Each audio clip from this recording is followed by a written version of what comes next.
Hi, we are commencing again with bioremediation.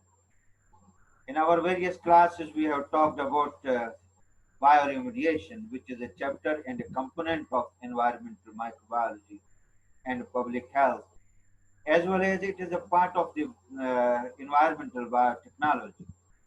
Bioremediation, as we considered, as we talked about it, it is a technique in which we are using, our human are using microorganisms to clean the pollution from the environment because microorganisms have potential to produce various type of pollutant, various type of enzymes to break down the various type of pollutants from this globe. And in we talked in this talk we have argumented and we established the fact that bioremediation is a cheap technology because this bioremediation process is going naturally on growth. And microorganisms are adopted to manage, to function, to remove pollutants from this environment because they have metabolic diversity. So we have to talk again with this bioremediation.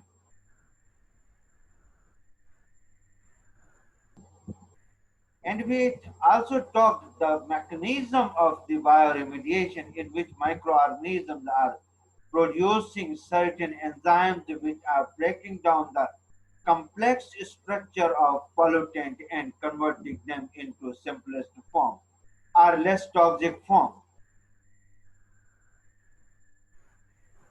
So by it is going again bioremediation.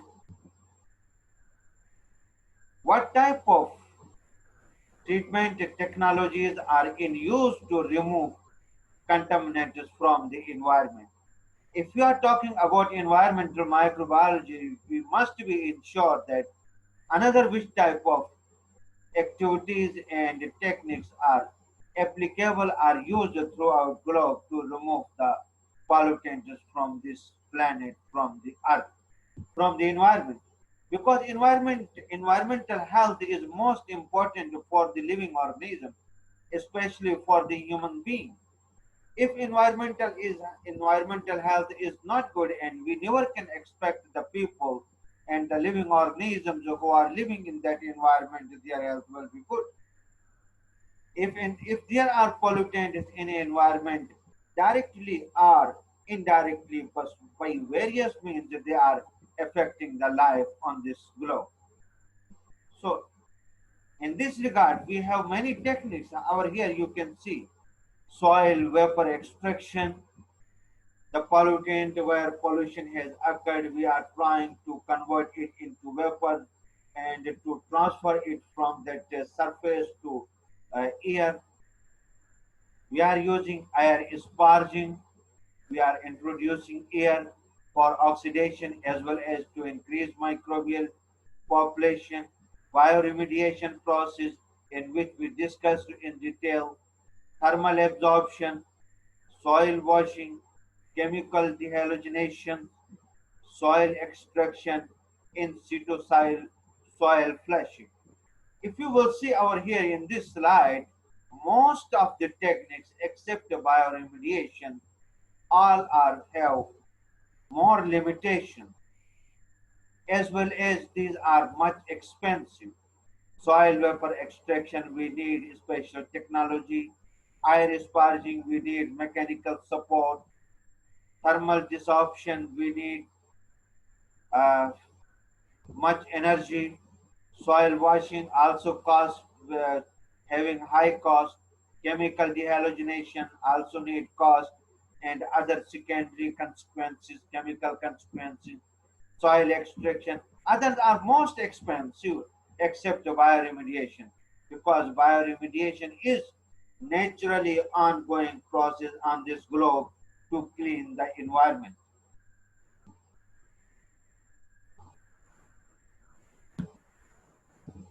So other techniques are not suitable, other techniques are costly, other techniques have limitations. What makes bioremediation is promising approach? This is the main content. This is the main thing. why we are using bioremediation, why we are preferring bioremediation compared to another technologies. As a student of microbiology and a student of the environmental microbiology, this is very important. We should keep our mind clear that why we are going for the bioremediation compared to other techniques. Number one, permanence. Contaminant is degraded. Therefore, we are preferring bioremediation in which, with a cascade of biological and microbiological reactions, the contaminant is going to completely degrade from this environment. Therefore, this is considered the most suitable and most acceptable approach because it finishes pollutant from the surface and converts it into its elemental form. Therefore, we are preferring contaminant must be degraded, contaminant must be finished, contaminant must be converted into its elemental form. Therefore, we are preferring the bioremediation process because at first step, one type of microbial population will convert into second form.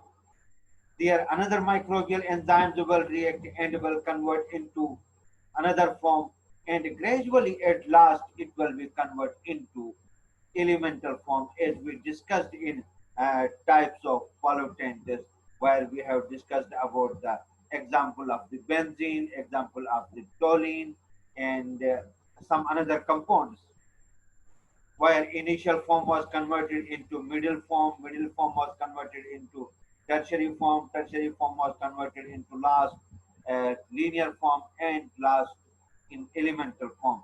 Therefore, we are uh, preferring the bioremediation. It have permanent solution. Number two, potentially low cost, 60 to 90% less than other technologies. It is very cheap. Nothing is required except the microbial population which is growing on that site. Just we have to enhance the growth of those microbial populations who are growing over there by adding some air, by adding some fertilizer, by adding some nutrients. We have to increase, we have to enhance the microbial population over there. And it have less cost, 60 to 90% less cost. Therefore, it is preferred compared to other bioremediation technologies.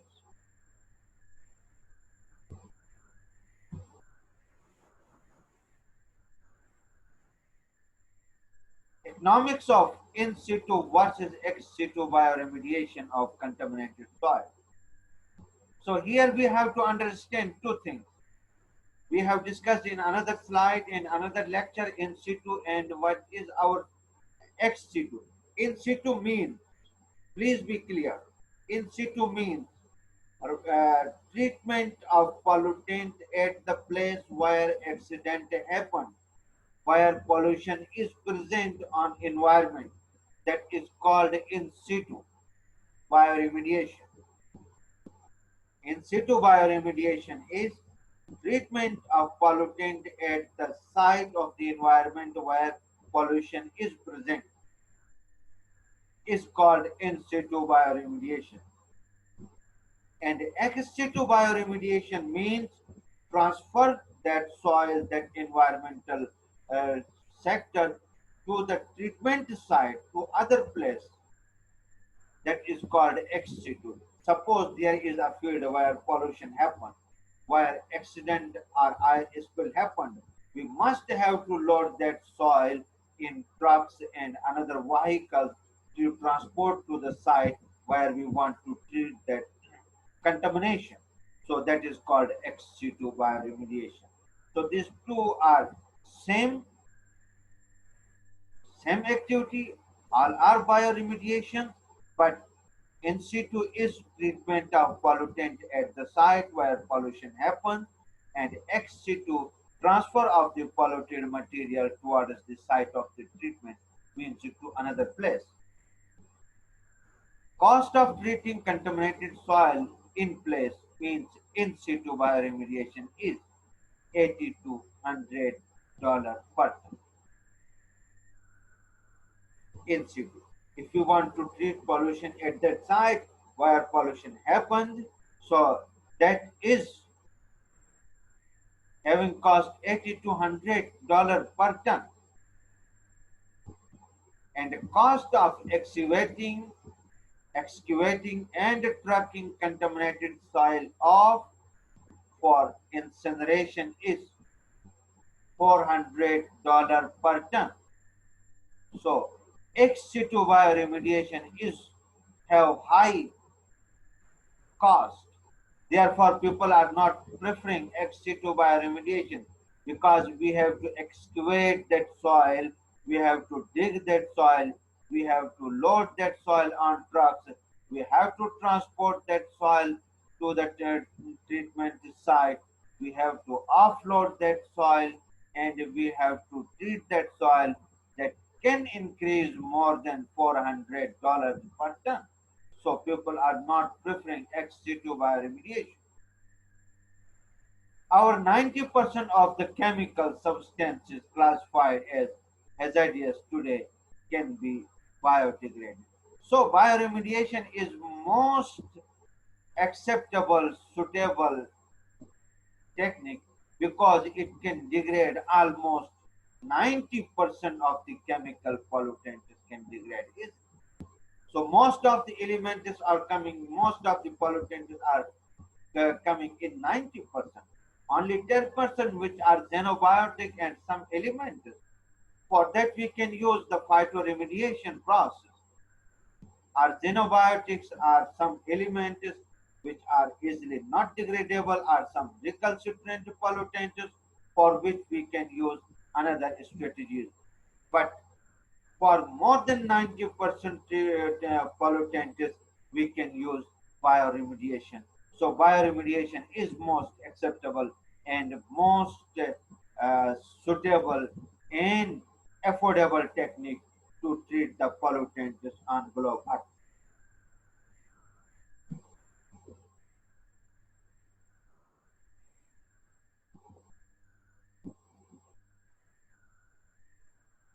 Okay, bioremediation techniques.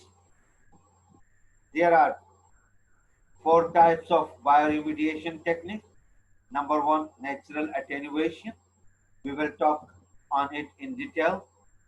In situ bioremediation, ex situ bioremediation, and phytoremediation. These are four techniques uh, used in bioremediation to treat any pollutant by means of biological cells, bacterial cells, plant cells, eukaryotic cells, or fungal cells. Okay, natural attenuation. We can see over here. Natural attenuation means the process. So we are talking about the natural attenuation, monitored natural attenuation, and enhanced natural attenuation. So natural attenuation is the process where pollution happens, okay, where pollutant is spilled. We have to give time, just we have to circle that place that no one will go to that site, and gradually naturally living microorganisms, they will decompose, they will degrade this pollutant. And the time to time, just we have to check the quantity of the pollutant over there, how much has been degraded with passage of time and how much is remaining. And the another process is monitor natural attenuation, where you have to uh, check control, where you have to check, monitor. Okay, you are putting microorganisms. If there is a place where pollution is present, we have to put some microorganisms over here, and we have to monitor this site that daily, per time, per day, how much concentration of pollutant is going to reduce. And enhanced natural attenuation if we are boosting and exciting the microorganism to decompose that pollutant is called enhanced natural attenuation. So this type of natural attenuation is going common in forest, in every ecological need, in trenches, in oceans, in bottoms of the lakes, ponds, and rivers, in sediments, and monitored natural attenuation is going in sites where less population is present and there is no chance of the damaging of life and no entrance of pollutant in food chain is possible. But enhanced natural attenuation is where it's very toxic and natural, and we are very afraid that this pollutant will go in food chain and will cause secondary consequences of the health and environment, where we are trying to degrade pollutant rapidly. Therefore, we are enhancing, we are exciting, we are increasing the microbial load to decompose that pollutant that is called enhanced natural attenuation. If you will see over here, this is an example of the natural attenuation. If you will see typical hydrocarbon plum undergoing natural bioremediation, cross section, and plan view. In A, we will discuss uh, this section, cross section, and this we will see a plan section. Okay, what happens? Suppose this is pollutant, it went over here due to a spill of this thing in this soil. See carefully over here, please. This is the pollutant which came from this to underground tank. Underground storage tank is leaked, and petroleum, gas, or whatsoever thing was there, chemical was there, it went into the soil. What will be? Some component, volatile component is with passage of time will go into the environment. Okay. Some will go into the soil and will spread in a particular layer. Okay. Some will go over here. What will be? When pollutant is going over there, from its surrounding, it is buffering and it is neutralization will start. Microbial populations which are present over here, they will interact. Dilution will take place due to components which are present in surrounding soil. Uncontaminated groundwater also will dilute it. Groundwater will also will dilute it. And from upper side, clean groundwater also will dilute it. Oxygen also will oxidize it. And aerobic unsaturated zone also will try to decompose it because it is a foreign particle, foreign substance for this soil. And existing microbial populations will also start to decompose it. So gradually what will be? This zone, this small shadow zone will increase, this small shadow zone will increase, and gradually this will be reduced. So this is called natural attenuation. There will be a time the concentration of this pollutant which was spilled over here will be finished, but it will take more time, and we cannot say about any chemical how much time it will take. And here if you will see, this is the pollutant, this is spilled, and aerobic microorganism will react from its border sides and will try to decompose it, and from inner side oxygenated and uncontaminated groundwater also will react, and gradually this will be reduced. Similarly, here we can see oil spill if is there. First of all, methanogenetic bacteria will react gradually, sulfates will react, iron will react with it, nitrate and manganese will react it, and oxygen and aerobic environment will react it. So gradually this will be reduced, and pollutant will be, there will be a time the pollutant concentration will be minimized and minimized.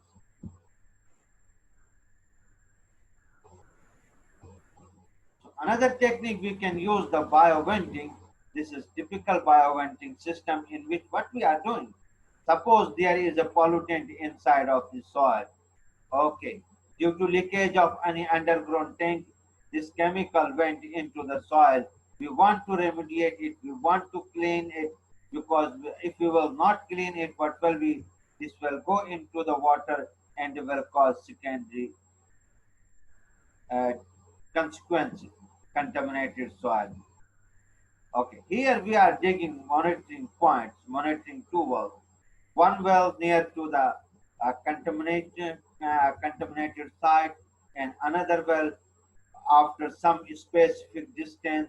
We will measure the concentration of pollutant over here, and we also will measure the concentration of pollutant over here. Okay, and we also will check the concentration of pollutant over here. So what we will do? With a mechanical source, we will inject with blower, we will inject air through this line. So what will be? Air will enter into the contaminant. If microbes are there, this will activate aerobic environment over there, and aerobic microbial population will start to decompose this pollutant. And in another way, oxygen will oxidize the pollutant and convert it into binary compound. And the third, it will spread it at its surrounding, and its concentration and magnitude will be reduced. So up to this, we want to stop it, and in next class, we will start from here.